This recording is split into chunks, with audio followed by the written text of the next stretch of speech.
ഹരിച്ചേട്ടാ, നമ്മുടെ ഈ നമസ്തേ. Central bureau of investigation ഇന്ത്യയിലെ ഏറ്റവും പ്രധാനപ്പെട്ട അന്വേഷണ ഏജൻസികളിൽ ഒന്നാണ്.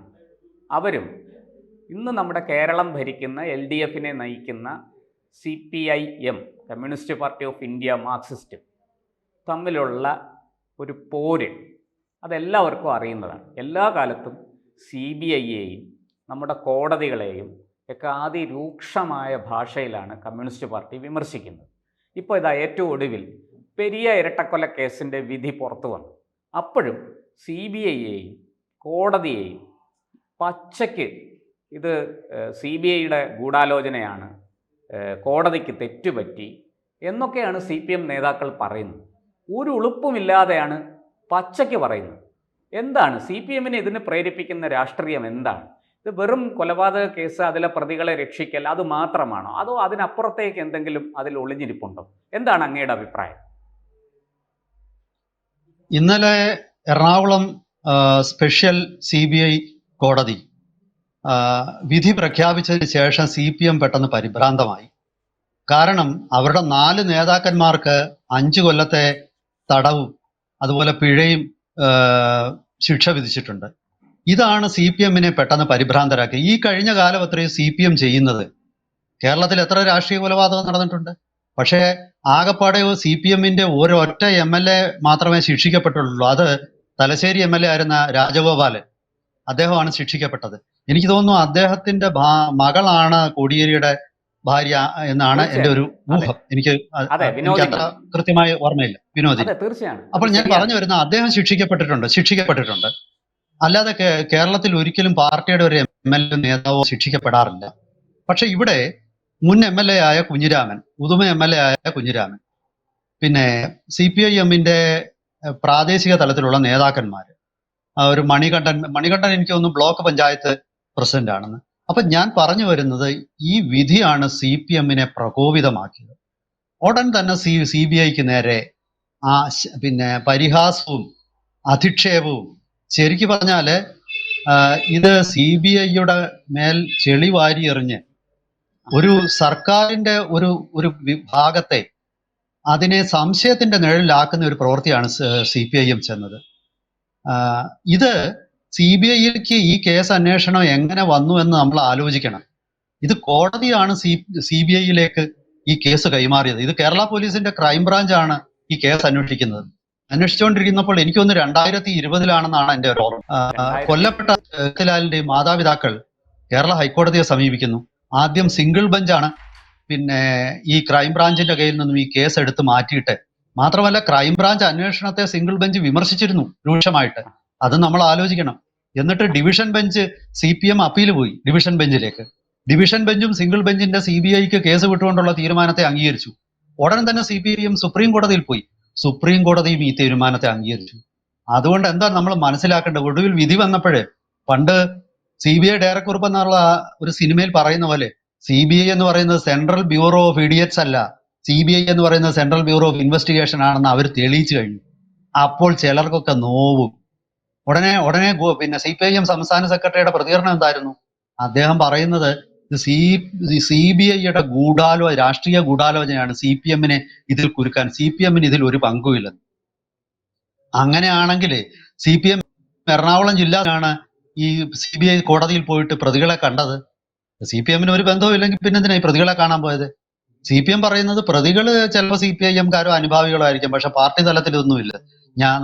ഇത് അരിയാഹാരം കഴിക്കുന്ന ഒരു മലയാളി ഇത്തരം ന്യായങ്ങളൊന്നും വിശ്വസിക്കാതെ, ഇത് ഒക്കെ മുടന്തൻ ന്യായങ്ങളാണ്. ഇത് ആരെ ബോധിപ്പിക്കാനാണ്? ശിക്ഷ കിട്ടിക്കഴിയുമ്പം പിന്നെ ഇങ്ങനെ കൊഞ്ഞനം കുത്തിക്കൊണ്ട് എന്ത് കാര്യമാണുള്ളത്? ശരിക്കും ഈ കേസില് CBI വേണ്ട രീതിയിൽ തന്നെ അന്വേഷിച്ചു. ശരിക്കും ഈ ചില ആനുകൂല്യങ്ങൾ, സംശയത്തിന്റെ ആനുകൂല്യങ്ങൾ യഥാർത്ഥത്തിൽ കിട്ടിയിരിക്കുന്നത് പ്രതികൾക്കാണ്. അതുകൊണ്ടാണല്ലോ ചില പ്രതികളെയൊക്കെ വെറുതെ വിട്ടതും. അതുപോലെ തന്നെ ശിക്ഷ കുറഞ്ഞു പോയതായിട്ടാണ് വാദിഭാഗത്തിന്റെ ഒരു പരാതി. ശരിക്കും വാദികൾക്ക് വേണമെങ്കിൽ ഒരു ശിക്ഷ വരുമ്പോഴോ അല്ലെങ്കിൽ അവരെ പ്രതികളാക്കി ചാർജ് ഷീറ്റ് ഫയൽ ചെയ്യുമ്പോഴോ ഒക്കെ അവർക്ക് പരാതി പറയാം, അതിനൊരു ന്യായമുണ്ട്. പക്ഷെ ഭരണത്തിൽ ഇരിക്കുന്ന ഒരു പാർട്ടിക്ക് എന്ത് ന്യായമാണ്? അത് എന്ത് സൂചനയാണ് കൊടുക്കുന്നത്? ചോദിച്ചോളൂ. തീർച്ചയായും ഞാൻ അതാണ് ചോദിക്കാൻ വന്നത്.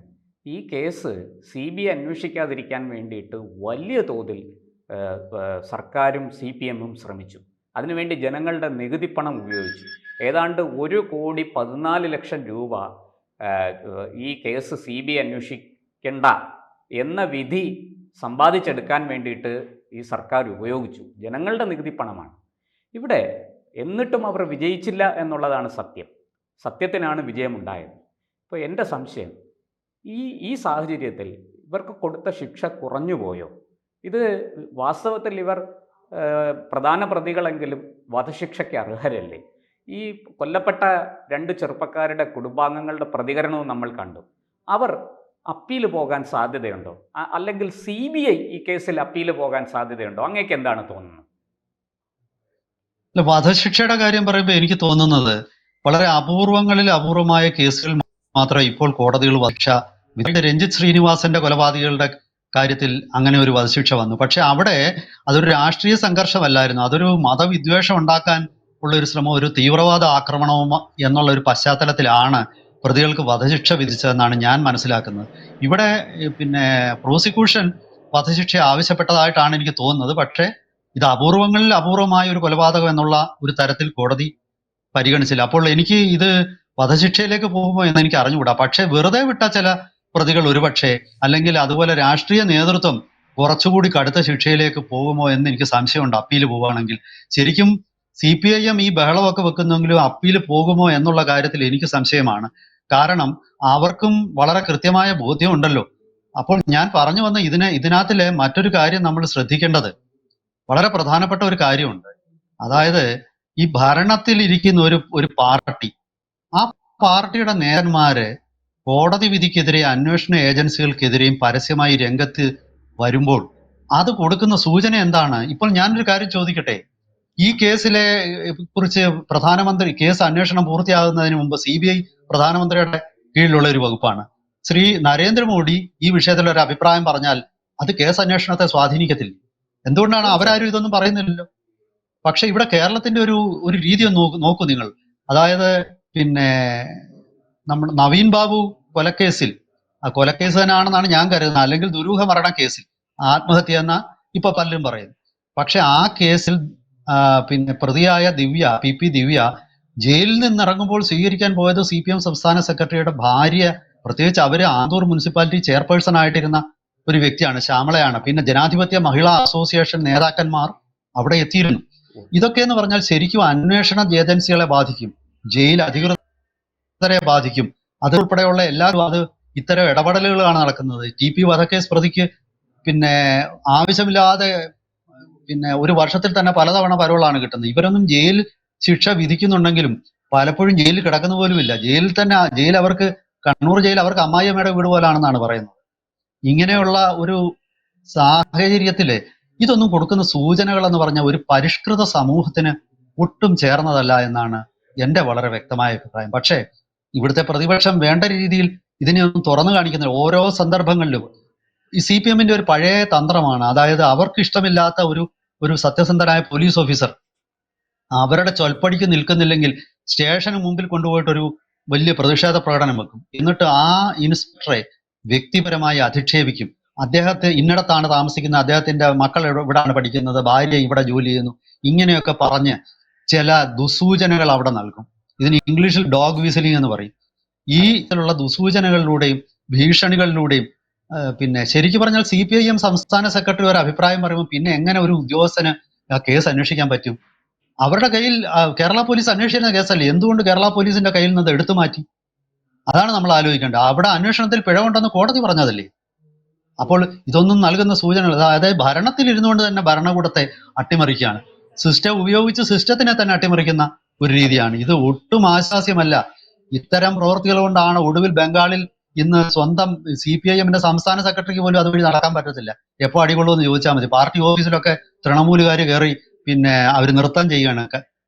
ഇതൊക്കെ പിന്നെ സംഭവിച്ചത് ഇതുപോലെ നീതികേടുകൾ സാധാരണമായതുകൊണ്ടാണ്. ഇത് കേരളത്തിലും ഇപ്പോൾ നടത്തുന്നു. ഇതൊക്കെ തിരിച്ചറിഞ്ഞ് നിർത്തട്ടെ എന്ന് ഞാൻ പ്രാർത്ഥിക്കുന്നു. അല്ലാതെ എന്ത് പറയാനാണ്?